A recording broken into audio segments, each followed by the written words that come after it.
All right, let's follow that along with what we're following. Mike Seidel posted live reports here well into the overnight from Port Lavaca as Harvey made landfall. Let's get an update from there this morning. Mike, water, too, was a big issue for you. The water came up, I think, at record levels, correct, in terms of that tide surge? It did, 6.4 feet at Port Lavaca, well above the previous record of just over 2 feet. And as you can see, this is unbelievable. Nothing has changed since we left you in the middle of the night. Winds are still gusting up to and over hurricane force, and we're still getting beat up by heavy rainfall. I've never seen something like this last this long. That's all because Harvey has slowed down. We are limited to what we can show you because we've got to keep our camera dry. Otherwise, we can't broadcast. So we're out the front, or where you check in, and we're well up, about 16 feet above ground level. But what I'm seeing, the entire parking lot, the entire hotel is an island now. Looking out towards Lavaca Bay, Highway 35, that's the route that takes you back towards Palacios and Houston. The other way it goes to Rockport, 52 miles to Rockport. They really got hit hard with significant damage, potentially some injuries. So that's underwater too. Nobody can really get out of this hotel right now, but we're safe because we've got all of our vehicles up here. I will take a moment at some point and walk down and see how deep the water is. It's probably running about 3 feet here, 3 to 4 feet in the parking lot. And as we've talked about, the rain is just going to add up. We've already had, we're trying to, what happened here is the reporting station at Port Lavaca quit reporting last night just before 9 Central. So we're going to add up the numbers from nearby Palacios, which is just north of here. That's where they're still gusting over 70. And we're still getting these bands around the southeast side of Hurricane Harvey.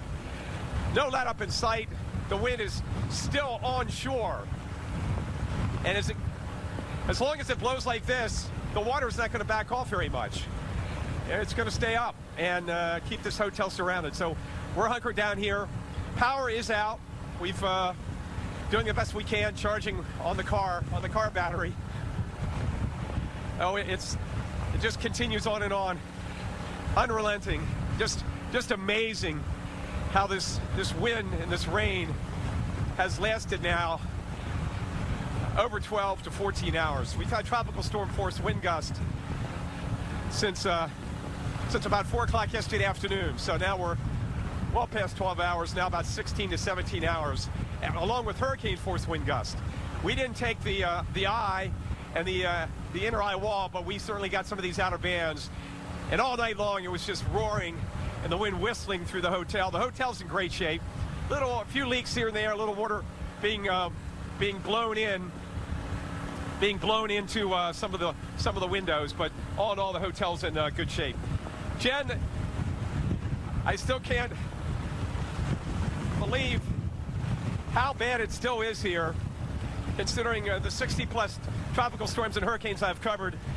And the next day, by this point, typically, if the sun isn't out, the rain is over with and the wind has backed off. But it's just beating us up here. Back to you in Houston, Jen. Mike. Yeah, Mike, stay safe out there. I tell you what, that is a tremendous amount of time. You know, I think by the time it's all said and done, it's going to be more than 100 hours of tropical storm force conditions for some of these communities. That is a lot for anyone to take, as you see Mike Seidel dealing with the weather right there. And of course, think about what, the structures are dealing with too, because you've got the rain weakening trees. You've got the wind coming in and just pounding, relentless. Mike, I know you said that there's no power right there. Did people hunker down at your hotel, or is it pretty, did folks evacuate the area? The only people at the hotel are media. The hotel ownership and management were nice enough to let us stay in the hotel, keep an eye on it, go into the refrigerator, and just, keep it safe. They got everybody out that was staying here as a guest early yesterday morning. The evacuation order kicked in on Thursday at 11 a.m. and then the curfew kicked in yesterday at lunchtime. We saw Oh, good grief. We saw very little traffic last night, and I think most of the town of about 12,500 headed to Victoria or back towards the Houston area, getting away from the surge zone. But then you run into the other problem. As we know, these rainfall amounts are going to be catastrophic, and unfortunately, there probably will be some loss of life. Remember, if you're in high ground and you're safe, don't get in your car and drive anywhere.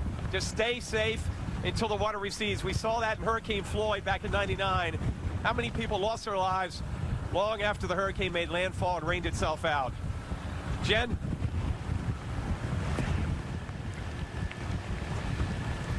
I want to go back to Mike Seidel in Port Lavaca, and Mike is one who's just been dealing with the noise of the wind, of the rain, and it's been relentless for hours. Mike, how are you holding up? Well, I'm still standing. As my dad used to say, I'm able to sit up and take nourishment. So far so good. It does take a beating on your body. I could feel it this morning when I got up. I got about 4 hours of sleep. But, you know, when you get hit by these hurricane-force wind gusts and this rain, kind of like what we're dealing with right now, it does take a little bit out of you. And keep in mind, Jan, I'm not as young as you are. So it'll take a little while to recover after this one for sure. But with that said, enough about that. We still have, as you can see, this battering wind and rain. And the rainfall is really the biggest concern as far as been life-threatening for many of us.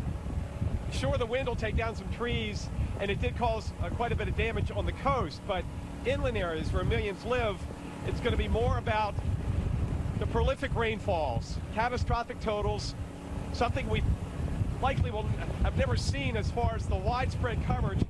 Sure, we had Allison in Houston with 3 feet of rain, but that was pretty localized. This is going to cover a big swath of the great state of Texas, and this rain is going to last.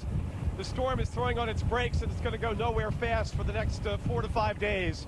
So it's going to just suck up this Gulf of Mexico moisture and rain and rain and rain. One thing though, the winds will gradually subside, at least in the short term. But the fact that we still have a hurricane, what is this, almost, well, not quite 12 hours after landfall, it's not a common occurrence. Usually it comes in and it winds down fairly quickly, but not this time because it's slowing down. Part of the circulation still over the water, and as you can see on the radar, we're getting one of those hefty bands that swings all the way out from the Gulf and right into our area up through Matagorda Bay, Palacios, Port O'Connor, I can't even imagine what Port O'Connor looks like, and then wraps back inland towards Victoria. So we're going to be in this for a while. The rain should ease off a little bit later today. What we're really watching is when is this water going to back off? We had a record water rise of 6.4 feet, but I've seen really no significant back off, and that's understandable because the wind is still blowing onshore. We've got to keep our camera protected. I'd love to be able to take you on a tour around here and show you what I see, but a lot of debris piling up here in the under area, the area that doesn't have any rooms. I'm on what they call the first floor, above ground level, and from here up is where the media is staying. Down there, they just have storage and some parking, but that's the way they built this hotel 6 years ago to deal with a storm like this, and it's doing very well. There's some water dripping, and some water blows in through the windows, but it'll do that. It doesn't matter what you do. Let's go into San Antonio, back inland, where they don't have this kind of wind, but they're going to have a lot of rain. Let's check in with Chris Bruin up there in San Antonio. Chris, good morning. Hey, good morning, Mike. And one Come our way. Rain, a huge deal, of course, but the first thing Harvey did was make a landfall, and we find our Mike Seidel along the coast in Port Lavaca dealing with some of the hurricane conditions still, and we're working on 12 hours now, more than 12 hours past landfall. So, Mike, what is the latest conditions where you are? Are you getting any relief at all in the weather? Not really. I think the water has backed off a little bit. I can see Highway 35, which is one of the two routes out of town, really. You can go down to Rockport, which is 50 miles or so, and you go back that way towards Palacios, and that's the way to get back towards the Houston area. Meanwhile, with that said, this hotel was still an island, and the Lavaca Bay has surrounded it. That took place last night. We were on the air up until the early hours of Saturday morning, and it had already surrounded the hotel. But we're up about 15 or 16 feet, so we're fine. All of our vehicles are parked up here, as you can see behind me, up here on the elevated path and ramp that comes up to where you come in and check in here at the Holiday Inn. The winds are still gusting upwards of 60+ miles an hour. Maybe a little bit lighter right now. I'm not getting beat up like I was earlier, but the rain is still coming down relentlessly.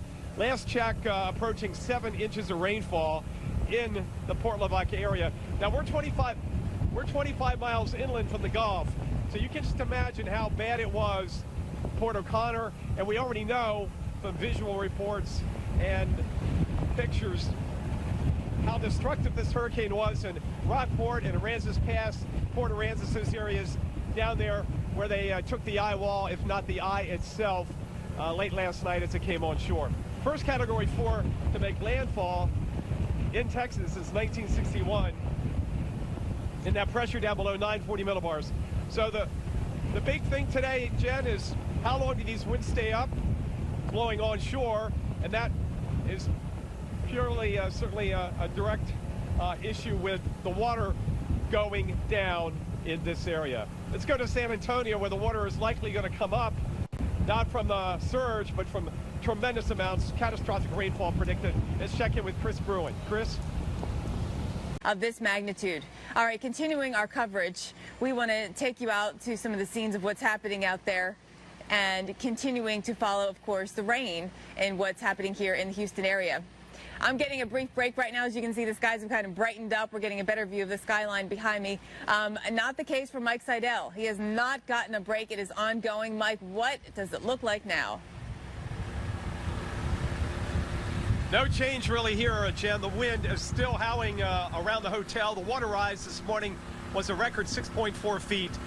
It looks like it's come down a little bit, but with that said, I still see waves breaking out of Lavaca Bay in the parking lot. There's a lot of debris floating around. That's going to be another issue, cleaning that up. But as far as any visual structural damage, this hotel is rock solid. The Motel 6 is in good shape. These hotels, I'm sure, were built for this kind of weather, and they've done very well. There's some water in the hotel. It doesn't matter what you do. When you have wind like this, water does get in around the windows. And there's, a few leaks, but all said and done, this hotel's in very, very good shape, and we appreciate the management and ownership letting the media stay here. Wind is still coming right in and pushing the water. So until we get an offshore wind or the winds slowly subside, which they will in the next 2 to 3 days, the water rise, the surge is going to stay up here. But you can see on the radar, we still have a lot of rain to come this way. We've had over 7 inches, or about 7 inches of rain here in this area. And it's just going to keep adding up because the movement of the storm is going to go down to almost nothing. It's just going to wallow, fester, and meander. We're going to have continuing coverage. Shinkar Fagno back in Houston. Significant flood threat there, could be life-threatening. Chris Bruin's in San Antonio. And Paul Goodlow on the way to landfall near Rockport, Texas. Still dropping rain and wind. Mike Seidel has been in hurricane force conditions for hours, for more than a dozen hours actually. So let's get right to him and see what it's like out there right now. Mike. Hey, good morning, Jen, from Port Lavaca. We're still getting beaten up pretty good with the wind and the rain, 7 inches or so. The water is receded just a hair, but it's hard to really notice. I noticed 35 is now available to drive on, but we have not seen any vehicles all morning. That whole beach area, if you're familiar with Port Lavaca, looking out there right now, Lighthouse Beach is underwater. All those cabanas, that campground, everybody was pulling out yesterday morning, or even the day before yesterday, their big motorhomes and their campers. So that's been cleared out nicely, but that whole area is submerged. Likewise, our parking lot, the hotel's surrounded by water, but we're up about 15 to 16 feet on what they call the first floor. The ground level, nobody stays there. There are no rooms. It's more a storage area and parking. But we got a lot of debris down here that has floated in from gosh knows where. As far as the water rise, it went up 6.4 feet. That is a record for Port Lavaca. Now, disclaimer that the records only go back to 1989, so that did not include Hurricane Celia in 70 and Carla, the bellwether, in 61. They did evacuate here day before yesterday and yesterday. The last time they evacuated was for Ike, but Ike, I don't even know why I keep the hat on, you know, really. Ike made a jog north, so they didn't have any real significant issues with Ike because the wind blew offshore, much like we just heard from Nueces County officials that the western part of the county was in pretty good shape. The wind going offshore makes all the difference in the world. Now we're going up to San Antonio. Chris Bruin, awaiting the rainfall that we're seeing here. Chris, how wet has it been so far up there?